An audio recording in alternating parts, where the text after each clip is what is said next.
لیا کہ چلو یہ بلا تو ٹلی، میں جانتی تھی کہ غلطی اس کی نہیں تھی، لیکن اس کے لیے میں اپنے بیٹے کو بگاڑ نہیں سکتی تھی۔ میرے بیٹے کو جب یہ بات پتہ چلی تو اس نے بہت واویلا کیا۔ اس نے کہا کہ اب آپ نے اچھا نہیں کیا، وہ بڑی مصیبت میں ہے۔ میں نے کہا کہ دنیا میں اور بھی بڑے لوگ مصیبت میں ہیں، ساروں کی مصیبت دور کرنے کا ذمہ تو نے لیا ہے، ہم خود اتنی بڑی مصیبت میں پھنسے ہیں۔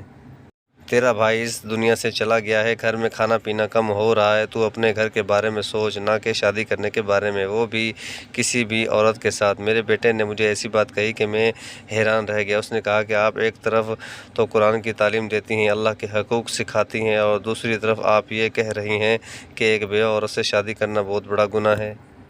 میں خاموش ہو گئی اور میں نے کہا کہ دوبارہ اس عورت کا ذکر اس گھر میں نہیں ہوگا، بس بات ختم۔ مجھے لگا کہ میں نے سب کچھ ٹھیک کر دیا، بات ختم کر دیا، پر مجھے نہیں پتہ تھا کہ یہ خاموشی طوفان کسی طرح خاموش نہیں ہوگا، کیونکہ اب جو ہونے والا تھا وہ میرے وہم و گمان میں بھی نہیں تھا۔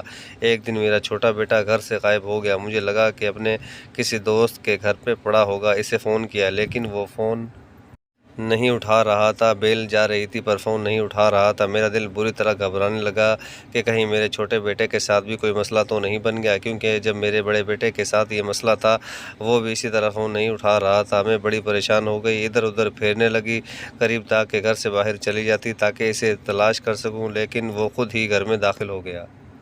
اور وہ اکیلا نہیں تھا، اس نے کسی عورت کا ہاتھ پکڑ رکھا تھا، جیسے میں دیکھتے ہی پہچان گئی۔ یہ تو جویریہ تھی۔ آج اس نے چہرے سے نقاب بھی ہٹایا تھا۔ شکل و صورت سے تو خوبصورت تھی، لیکن شاید 30 سال کی تو ہوگی ہی۔ میرے بیٹے نے کہا کہ میں نے اس کے ساتھ نکاح کر لیا ہے۔ میں نے کہا کہ یہ تم نے کیا کیا؟ میں نے اس کو بھی طعنے دینے شروع کر دیے کہ تم نے ایک بچے کو پھنسا لیا، تمہیں شرم نہیں آتی؟ اس نے سر جھکا لیا۔ پھر مجھے میرے بیٹے نے ایسی بات بتائی کہ میں حیران رہ گئی۔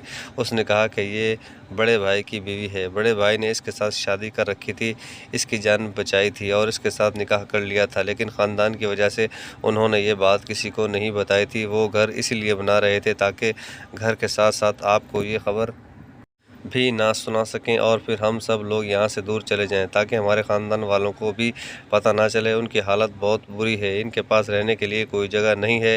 یہ میرے بھائی کی بیوہ ہے اور اس سے شادی کرنے کا حق مجھے ہے۔ میں تو اس کو پناہ دینا چاہتا تھا، اسی لیے میں نے ان کے ساتھ شادی کر لی ہے۔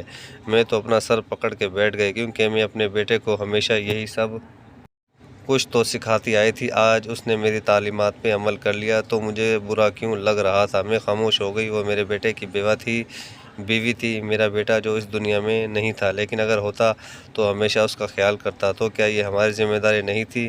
کیا ہم اس کا خیال کرتے؟ اور اب تو ویسے بھی وہ میری بہو بن گئی تھی۔ میں نے اس کو قبول کر لیا اور اب وہ ہمارے ساتھ ہی رہتی ہے۔